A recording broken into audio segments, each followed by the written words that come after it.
Hello guys, welcome back to my channel and today we are going to discuss कि HDFC bank, Kotak Mahindra bank कितने दूर जा सकते हैं, कितना रिटर्न हम इससे एक्सपेक्ट कर सकते हैं आने वाले 1 महीने में, आने वाले 5 महीने में, और फॉर लॉन्ग टर्म क्या हमें इन्हें होल्ड करना चाहिए under the investment point of view. तो चलिए समझने की कोशिश करते हैं कि HDFC bank, Kotak Mahindra bank या आईसीआईसीआई बैंक भी आप मान सकते हैं, ये सारे बैंक आप कहां देखते हैं। चलिए सबसे पहला पॉइंट जो मैं आपको बता देता हूं, अच्छा ये भी है कि आज आखिरी दिन है, अगर आपको सपोर्ट एंड रेजिस्टेंस वाली क्लास लेनी हो तो ये रहा ऊपर आपका लिंक, इस लिंक पे जाके आप ले सकते हैं, कूपन कोड बैक लगा देंगे तो आपको डिस्काउंट भी मिल जाएगा। Today is the last day for this coupon code to work, तो लेना हो ले लीजिएगा। और अगर किसी को प्राइस एक्शन वाली कोर्स, कंप्लीट कोर्स जो मैंने क्रिएट किया है वो लेना हो तो प्लीज कमेंट कर दीजिएगा प्राइस एक्शन, मैं आपको लिंक सेंड कर दूंगा। अब देखिए सबसे पहला पॉइंट, मैं आपको कुछ भी बताने और समझाने के पहले एक एग्जांपल दूंगा और उस एग्जांपल से आप समझने की कोशिश कीजिएगा कि किस तरीके से ये बैंक्स जो होते हैं वो रेवेन्यू जनरेट करते हैं, मतलब पैसा कैसे कमाते हैं, और जिस हिसाब से वो पैसा कमा रहे हैं उस हिसाब से ही हम समझने की कोशिश करेंगे कि कौन सा बैंक आपको ज्यादा रिटर्न्स दे सकता है और कौन सा बैंक ज्यादा सेफ है आपके लिए। अब देखिए, आप मान लीजिए फॉर एग्जांपल के तौर पे एक बैंक शुरू करते हैं, लोन दे। बैंक का मेन काम क्या होता है, कैसे रेवेन्यू जनरेट होता है। बैंक दो तरीके से रेवेन्यू जनरेट करता है। एक, आपसे फीस लेके, सबसे पहला काम होता है छोटी छोटी फीसेस लेते हैं, मतलब आपके अकाउंट में आपने 10 डेबिट कार्ड ले रखे हैं तो हर डेबिट कार्ड पे वो 200, 400, 500 रुपए का एक फीस लेते हैं।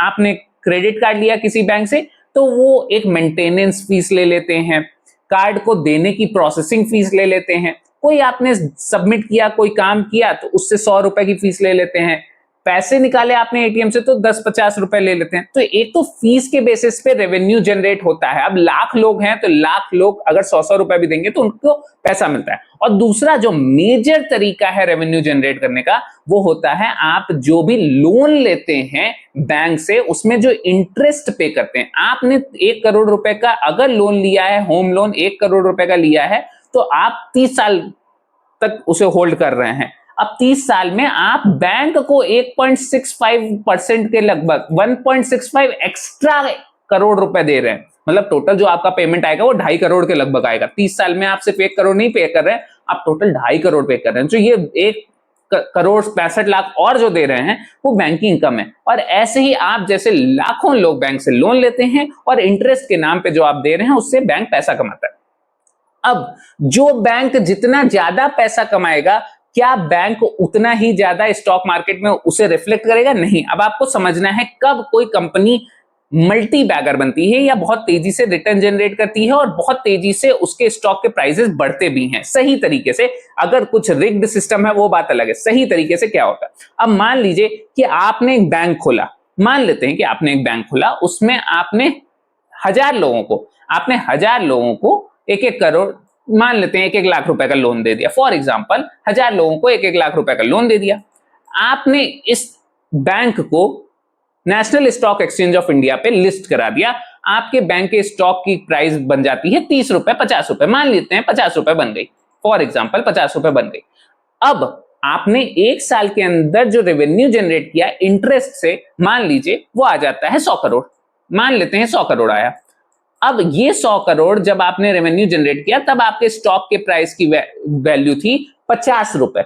अब 1000 लोगों को आपने लोन दिया था। अब 1000 लोगों से आपको एक और 1000 लोगों को अगर लोन देना है, मान लीजिए 1000 लोगों को लोन दिया आपने, अगले 1 साल में आप 1000 और लोगों को लोन देते हैं, उसके चांसेस बहुत ज्यादा हाई हैं। मतलब है कि आपका जो कस्टमर बेस था वो 1000 का था। 1000 बहुत बड़े लोग, बहुत ज्यादा लोग नहीं हुए, लेकिन 1000 से 2000 में जाना, मतलब जस्ट डबल करना, लोन देने की क्षमता करना, आपके अंदर वो एबिलिटी है। आप आसानी से ये काम कर सकते हैं। 1000 से 2000 लोगों को आपने लोन दे दिया, तो जो आपने पहले 100 करोड़ कमाया था वो अब आप 200 करोड़ रुपए कमाते हैं। 200 करोड़ रुपए कमाते हैं मतलब आपने इनकम जो जनरेट की, रेवेन्यू जो जनरेट किया वो जस्ट डबल हो गया। और क्योंकि ये डबल हो गया तो आपके स्टॉक प्राइस भी बढ़ जाएंगे, 50 रुपए से 100 पे पहुंच गए, मतलब ये मल्टी बैगर बन गया। ये एक साल में 100% का रिटर्न जनरेट कर दिया।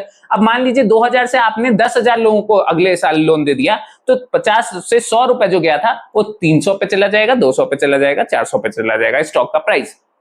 ये छोटे बैंक्स या छोटे फाइनेंशियल इंस्टीट्यूशंस के लिए आसान होता है कि अपने कस्टमर बेस को बढ़ाना और रेवेन्यू को डबल करना आसान होता है। अब आप समझिए कि HDFC bank, SBI, Kotak Mahindra bank किस तरीके से रेवेन्यू जनरेट करते हैं, इनकी कस्टमर बेस क्या है। मान लीजिए कि आप एसबीआई खोलते हैं, हम मान लीजिए कि एसबीआई का चार्ट खोल लेते हैं और देखते हैं एसबीआई 950 रुपए 1000 के लगभग चल रहा है। अब ये 1000 के लगभग जो इसके स्टॉक का प्राइस चल रहा है वो कब चल रहा है? वो तब चल रहा है जब इनका कस्टमर बेस जो है वो ऑलरेडी 50-30 करोड़, मतलब 10, 15, 20, मुझे एग्जैक्ट फिगर नहीं पता है, लेकिन करोड़ों में इनका कस्टमर बेस है। लाइक करोड़ लोग इनसे लोन ले रहे हैं, करोड़ लोग इनमें ट्रांजैक्शन अचीव कर रहे हैं, इनसे वो फीस ले रहे हैं, तब जाके इसका दाम 950 या 1000 पे बैठा हुआ है।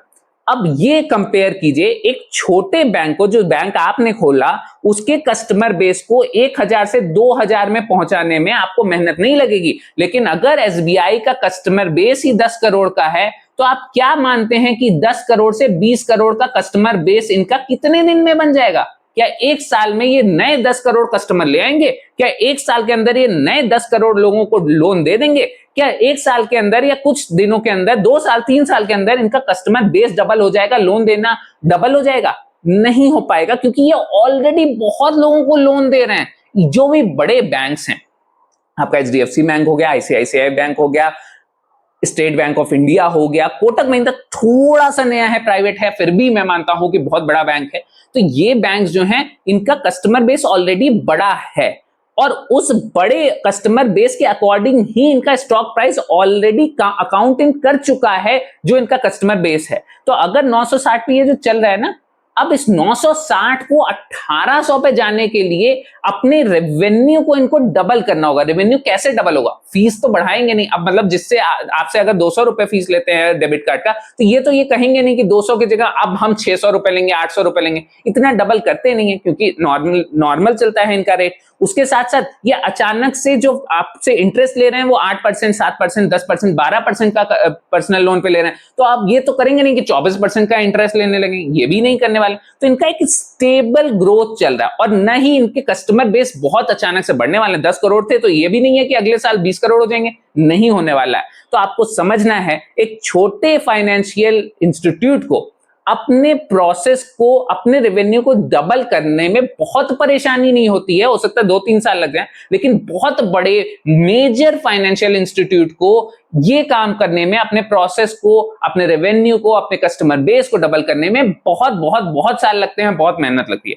तो इस बात को ध्यान में रखते हुए स्टॉक के प्राइसेस का भी सिचुएशन समझिए।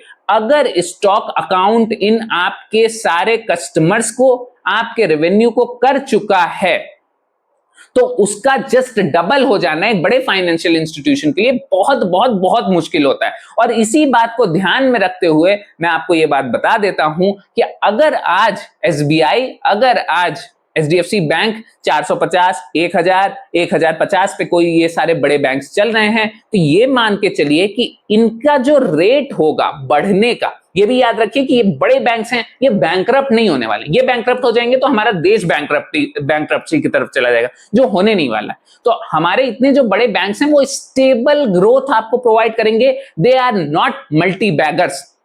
पहला पॉइंट ये नोट कर लीजिए, they will not be multibaggers. अगर आप सोच रहे हैं कि 1000 से 2000 पहुंच जाएगा, नहीं पहुंचेगा। जो पहुंचना था, जो बहुत तेज अकाउंटिंग करना था, वो इस सिचुएशन में अकाउंटिंग वो कर चुका है।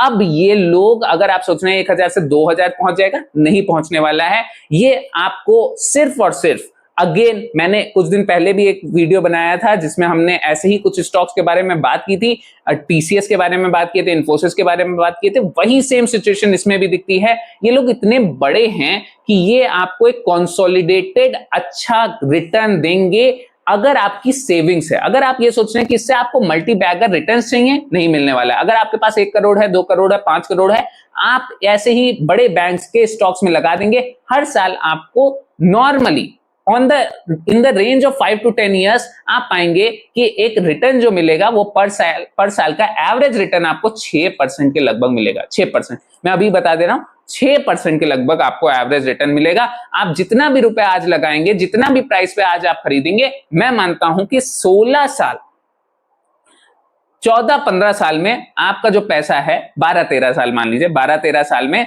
आपका जो पैसा है वो डबल होने की काबिलियत रखेगा इन सारे बैंक्स में। तो लॉन्ग टर्म के लिए ये मान लीजिए कि अगर आपको 3-4 साल आप लगा रहे हैं इसमें पैसा, तो शॉर्ट टर्म में, ये शॉर्ट ही मैं मानूंगा, 3-4 साल में आप रिटर्न जनरेट कर सकते हैं 20% के लगभग, 20-22% के लगभग। अगर आप 10 साल लगाएंगे तो 10 साल में आपको 70%, 80% के लगभग रिटर्न मिल सकता है। और अगर तब भी होल्ड कर जाएंगे तो 12-13 साल में ये जितना भी रुपए आप लगाएंगे उसका डबल होते हुए आपको दिखेगा। तो लॉन्ग टर्म की प्लानिंग, ये म्यूचुअल फंड की तरह काम करने वाले हैं, एफडी की तरह काम करने वाले हैं कि किसी साल ज्यादा दे देंगे, एफडी की तरह नहीं, म्यूचुअल फंड किसी साल ज्यादा दे देंगे, किसी साल कम देंगे। ऑन एन एवरेज 6 से 7% का रिटर्न इन पे आपको मिलने वाला है।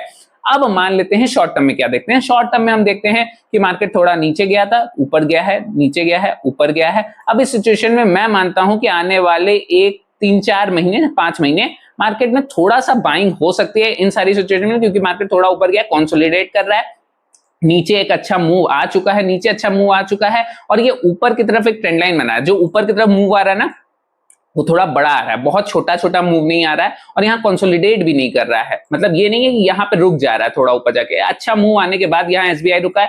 तो सारे बैंकिंग सेक्टर का मेरा ये मानना है कि कहीं ना कहीं आप आने वाले कुछ 1-2 महीने, 6 महीने, 7 महीने मार्केट में थोड़ा बुलिशनेस आपको देखने को मिल सकती है। थोड़ी बुलिशनेस मतलब ये नहीं है कि बहुत बड़ी बुलिशनेस आपको देखने को मिलेगी। यहाँ 1080 पे चल रहे हैं तो ये मान के चल सकते हैं कि आपको थोड़ा सा बुलिशनेस आपको देखने को मिल सकती है। बुलिशनेस टू कंसोलिडेटेड एनवायरनमेंट देखने को मिल सकता है।